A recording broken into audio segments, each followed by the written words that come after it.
So I just saw PG-13 Die Hard with Dwayne, and it was pretty dumb. The only reason I even saw this movie is because it looked hilariously stupid, and it was. It's pretty much as stupid as you'd expect from the trailer, perhaps even more stupid. This is a factory movie with no original ideas starring a rock. I mean, how do you even define his character? What, he has a family and he loves them very much? That's it? Okay, great, now everyone can just project themselves onto him. Who even needs characters anymore? Why would anyone bother putting any effort into writing relatable characters when you can just slap some kids into the movie? Wow, he has kids and he loves them? Wow, me relate to character in film. Me have kids. Me love me kids also. Not only were both of the kids terrible actors, but they were basically just props in the film. They only existed to be in danger at any given moment. And yep, you guessed it, the little brother has asthma. A special brand of asthma that seems to disappear and reappear at any given moment. There's smoke all over the room and he seems to be talking and breathing just fine and even yelling. He doesn't get out of breath or even show it at all. And then one cut later, the asthma's dialed up to 11 again. It's like the film forgot about it for every shot that it wasn't specifically written in the script. It was really funny. Now, I don't really have anything against Dwayne, and I'm sure he's a nice guy, but I really don't think he should be playing this kind of character. I mean, we're supposed to feel as though he's in danger at points, right? The guy's a fucking beast. He's huge. I don't care how many legs he's missing. He can kick the shit out of anyone. Never mind that the film shows him pulling off physical stunts that no human being would be able to anyway. I don't believe that your character was a cop, and I don't believe that your character's handicapped. All I see is a giant wrestle man. You're huge, Dwayne. Huge. Now, if we're gonna compare this film to Die Hard, which the filmmakers already have, I think it's important to recognize that John McClane was just some guy in the wrong place at the wrong time. And the majority of his acts were out of self-preservation. He wanted to not die, as many of us can relate to. But for some odd reason, these factory movies just keep insisting that the main character be as noble and self-sacrificial as possible. Instead of Dwayne being incidentally trapped in the building with his family and having to find a way out to survive, they decided he needs to break into the burning building that his family's inside, because he's such a good guy and he loves his family very much. Wait a minute, I'm such a good guy and I love my family very much. It's like they wrote the movie for me. So I guess this is the part where I start talking about how nothing makes any sense. Basically, some Chinese guy made the tallest skyscraper ever made, and the whole thing is basically just one gigantic vertical city that people are supposed to live in, but from the looks of it, there's only like 3 elevators. Yeah, good luck with that. I'm trying to think of how I can talk about the plot without just spoiling everything, so fuck it, I'm just gonna spoil everything. Spoiler warning for the whole video. So basically, there's a bunch of bad guys that intentionally lit the fire on a very specific floor in the building, so the fire could slowly make its way up to the penthouse, so that the rich guy who designed the building will leave the penthouse, so they could steal his unnecessarily fancy USB drive from him. But the only thing on the USB drive is just the identities of the criminals, and he only had it as an insurance policy so that they couldn't rip him off or something. I'm trying to understand why he doesn't just give it to them at any point. I think he said something about them maybe being able to reverse engineer it or some stupid shit. Don't you have copies of it on the cloud or anything? Just give it to them or destroy it or whatever. It was really weird that this was propped up as the important thing that they were trying to get. And the only reason that Dwayne Johnson and his family are there is because his old friend set him up. His friend recommended him as the safety inspector for the building so that he would get an iPad that controls all of the safety systems in the building. And it's all locked to that specific iPad. So they got some guy to steal Dwayne's bag after he got the iPad. But apparently their plan was foiled because Dwayne had it in his coat pocket instead. So his friend tries to kill him but fails because he's trying to go up against Dwayne. And we learn that his friend only did it because he was mad that Dwayne had a good life. There was an accident at the beginning of the film where Dwayne lost his leg and the other guy, I guess, just burnt his neck. And he was just really, really mad at Dwayne for finding a wife and kids after that fact. Perhaps also because he retained his bodybuilder physique despite missing a leg. The motivation was a little ridiculous either way. movie. So the other bad guys show up to where they were fighting and they take the iPad from Dwayne, at which point they restrain him and activate the facial recognition to get into the iPad so that they can hack it later. Which is funny because if your plan to steal the bag actually worked, then you wouldn't have been able to do that. Maybe they were just gonna point it at one of his Facebook photos or something. One of the bad guys is this femme fatale type that's just really evil in particular. She gets the hacker bad guy to hack the iPad and he's like, great, now you have access to all of the fire things in the building. And then she just shoots him in the head for no reason. He was on your side. What if you need tech support later? I guess now we know that she's just really evil and we're all supposed to be really scared of her at this point. And it's funny because later in the film they find out that the iPad doesn't actually give them access to open the penthouse doors, and this causes a lot of problems for them, but they don't even acknowledge the possibility that perhaps the hacker man could have helped them with that. Anyway, the building's on fire and Dwayne's family is the only family that's in the building. He FaceTimes his wife and tells her to get the kids and start going as high up in the building as possible, at which point he motorbikes over to an adjacent building, climbs up a crane, and then jumps across to the building that's on fire above the fire line. And somehow he did all of that at a faster speed than his wife and kids were just going up the stairs. There's this whole stupid set piece of them inside this park area in the building. Basically, it only exists so that they can create a bunch of fake tension. They're running around in this gigantic indoor park that's on fire, and despite this room not having been on fire for very long, a gigantic support beam gets melted and falls onto the bridge separating the kids from the adults, and then a tree falls separating the two kids. I don't even know why you're running through this park in the first place. What happened to getting as high up as possible? Can you not just continue going up the stairwell? Why are you running around in here? Whatever, don't think about it. Now the wife has to rescue the little baby asthmatic boy while Dwayne The Rock holds the bridge in place. His performance during this scene was particularly hilarious, though.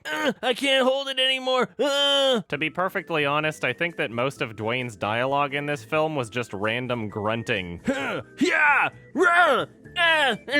It was apparent from this scene and many others that the script was essentially just written around the set pieces. Like, man, it would be really cool if she had to walk across a 2x4 to save her kid while everything was burning around her and they almost fell and Dwayne had to hold the thing up. That would be cool. Let's worry about how much sense it makes later. You know what else would be cool? If Dwayne had to jump across one building to another building on fire and he makes it through the building and he almost falls, but he's okay. Let's worry about how much sense it makes later. It would also be really cool if he had to scale around the burning building to jump inside the wind turbine so that he could shut it off manually. Let's worry about how much sense it makes later. Gotta love how causing it to malfunction made it spin faster for some reason. I like when he's about to jump inside the wind turbine and he's counting when each of the blades spins past him, but I guess there was just no communication between departments because his counting wasn't even close to being in sync with what we were seeing. Also, why were there ledges outside the windows that he could use to scale across the building anyway? It didn't look like you could open these windows. Why would you design your building with those? Just seems like they would collect dirt. I also love how the rope he's attached to is just tied to this wooden ornament. It's clearly supposed to have some weight and structure to it, but as he's climbing out of the building, you can see it move significantly as he just brushes past it with his foot, making it really obvious that it's just a lightweight foam prop. There was a scene on the roof where the bad guys were trying to kidnap the rich Chinese guy, but the Chinese guy's bodyguard shot the helicopter pilot as he was just chilling on the landing pad, at which point the dead helicopter pilot leans onto the controls and the whole thing just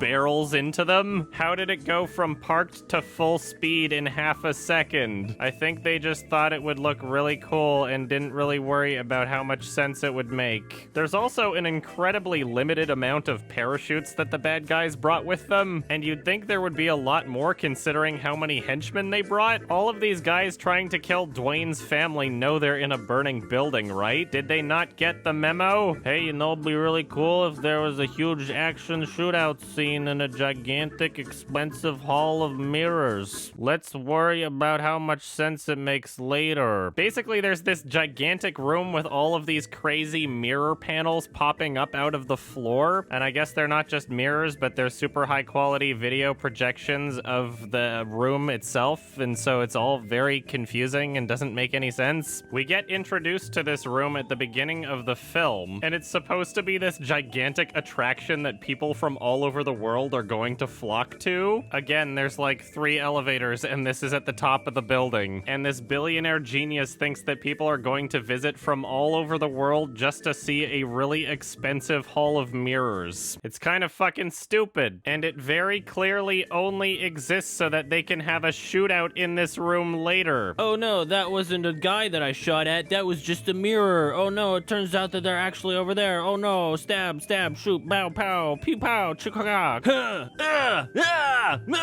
So by the end of this fight scene, the room's on fire and there's a giant hole in the floor, and the bad guy has taken The Rock's daughter as hostage. And the bad guy's like, if you don't drop your weapon, I'm gonna throw your daughter through this hole in the floor to her death, and also I'm going to drop a grenade on the floor. I mean, realistically, you only need to do one of those things, but okay. And it's this ridiculous scene that makes the entire movie for me. The Rock puts down his weapon and he's like, okay, but there's one thing that you should know. And he's like, what's that? And The Rock says, I'm actually behind you. And then he somehow saves his daughter and makes the guy fall through the hole, and he fucking explodes on his way down. It was hilarious. I guess they just thought it would look really cool if he exploded as he was falling to his death. That's some next level self-parody shit right there. That scene alone was worth suffering through the entire movie. Meanwhile, his wife runs into the femme fatale and kicks her in the face so hard that she poops out the iPad. I genuinely don't know where else she would have been keeping it. She was wearing skin-tight clothes. So his wife takes the iPad and reboots the system so that the fire extinguishing measures start working again. And obviously this saves the day. You get it? Because at the beginning of the movie, there was a scene where The Rock's wife was like, hey, my phone's not working, can you fix it for me? And he's like, okay, all you need to do is just reboot it, because 90% of the time turning it off and turning it on again will fix the problem. And literally anyone with half a brain cell during that scene at the beginning is thinking, I wonder if they'll reincorporate this later. So at the end of the movie, when it clearly shows her rebooting the system to get the anti-fire measures working properly again, all I was thinking was, please explain it. Please explain it. I know you literally just showed that she did that, but please explain it so that all the stupid people you made this movie for can understand that they reincorporated that scene from the beginning. And they actually fucking did it, and I was so happy. One of the other characters comes up to her and is like, hey, what did you do? And she says, oh, I just turned it off and turned it on again because 90% of the time blah blah blah blah blah. In case you're really that stupid, whoever wrote this movie should start teaching a fucking masterclass. Anyway, to wrap things up, this movie was obviously really fucking stupid and predictable. Everything that this film sets up is something you can see coming from a mile away. There's characters that show up on the screen and make you think, yep, he'll be a bad guy later. The story was formulated, the performances were bad, the effects sucked. Nobody did anything that made any sense. The entire musical score was indistinguishable from literally any other movie ever. It's a soulless factory piece of shit that you can only enjoy by laughing at it. And I did. And I'm giving this one a 3 out of 10.